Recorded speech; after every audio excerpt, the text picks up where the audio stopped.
સુરત નવી સિવિલ હોસ્પિટલમાં ડોક્ટરના આપઘાતનો મામલો તપાસ કમિટી કે બચાવ કમિટી?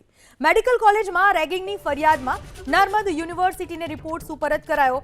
9 રેસિડેન્ટ સાથે રેગિંગ થયાનું ફલિત થયું, છતાં અપમૃત્યુ સાથે કડી ન હોવાનું તારણ આપવામાં આવ્યું। રિપોર્ટમાં જુનિયર રેસિડેન્ટ સાથે વર્બલ એબ્યુઝ એન્ડ હ્યુમિલિએશન થયાનો ઉલ્લેખ છે। અપમૃત્યુને અલગ ગણાવવામાં આવ્યું। હર્ષ પંડ્યાના અપમૃત્યુને રેગિંગ સાથે સીધો સંબંધ ન હોવાનો રિપોર્ટમાં ખુલાસો। રિપોર્ટના પગલે તપાસ સમિતિ છે કે બચાવ કમિટી, એ ચર્ચાએ જોર પકડી લીધું છે। રિપોર્ટમાં રેસિડેન્ટ તબીબ સાથે વર્ચ્યુઅલ એબ્યુઝ એન્ડ હ્યુમિલિએશન થયાનો ઉલ્લેખ છે। કમિટીમાં નવી સિવિલ મેડિકલ કોલેજના ડીન જજ બ્રહ્મભટ્ટ સહિતનાનો સમાવેશ છે। યુનિવર્સિટીને સબમિટ થયેલા વિવાદાસ્પદ રિપોર્ટની ભાષા અને તારણોને લઈને સવાલ છે। પ્રથમ વર્ષના રેસિડેન્ટ તબીબ પર વધુ કાર્યભાર હોવાનો રિપોર્ટમાં ઉલ્લેખ કરાયો છે। આ વિશે વધુ માહિતી આપવા આપણી સાથે જોડાઈ ચૂક્યા છે અમારા સંવાદદાતા સુરતથી ફોન લાઈન પર।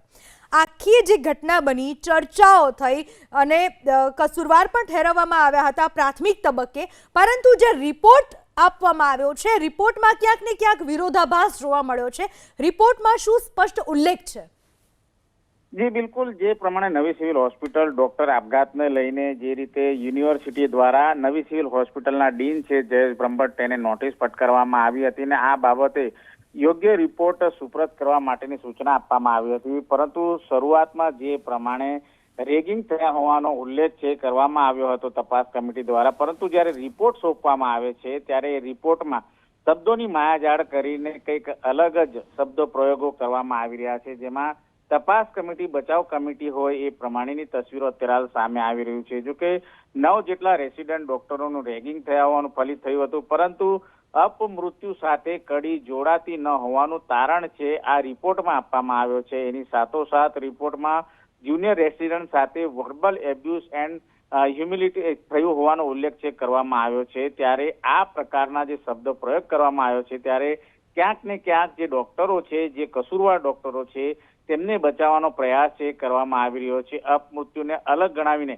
મુદ્દો હળવો કરવાનો પ્રયાસ છે કરવામાં આવી રહ્યો છે। ત્યારે જાણવા છતાં તપાસ કમિટી સમાધાનનો રસ્તો અપનાવતા હોય એ પ્રમાણે અત્યારે હાલ જોવા મળી રહ્યું છે। જોકે તપાસ કમિટીમાં નવી સિવિલ હોસ્પિટલ કોલેજના ડીન છે જયેશ બ્રહ્મભટ્ટ સહિતની ટીમનો સમાવેશ થાય છે। તેમણે રિપોર્ટ છે બનાવ્યો હતો અને રિપોર્ટ ક્યાંક ને ક્યાંક વિરોધાભાસ અત્યારે હાલ જોવા મળી રહ્યું છે। ત્યારે તપાસ રિપોર્ટમાં એક તરફ પ્રથમ વર્ષના 9 રેસિડેન્ટ ડોક્ટરો સાથે રેગિંગ થયા હોવાનું જણાવાયું હતું, ત્યારે બીજી તરફ જે રીતે જે આપઘાત કરનાર ડોક્ટર હર્ષ પંડ્યાના અપમૃત્યુને રેગિંગ સાથે સીધો સંબંધ ન હોવાનું ભારપૂર્વક રીતે દર્શાવવામાં આવી રહ્યું છે અને યુનિવર્સિટીમાં સબમિટ થયેલા વિવાદાસ્પદ રિપોર્ટની ભાષા અને તારણોને લઈને અનેક સવાલો ઉપસ્થિત થઈ રહ્યા છે। ત્યારે ચર્ચાનો દેર ઉઠી રહ્યો છે કે આખરે તપાસ કમિટી છે કે બચાવ કમિટી, એ બાબતને લઈને ચર્ચા ઉઠવા પામી છે।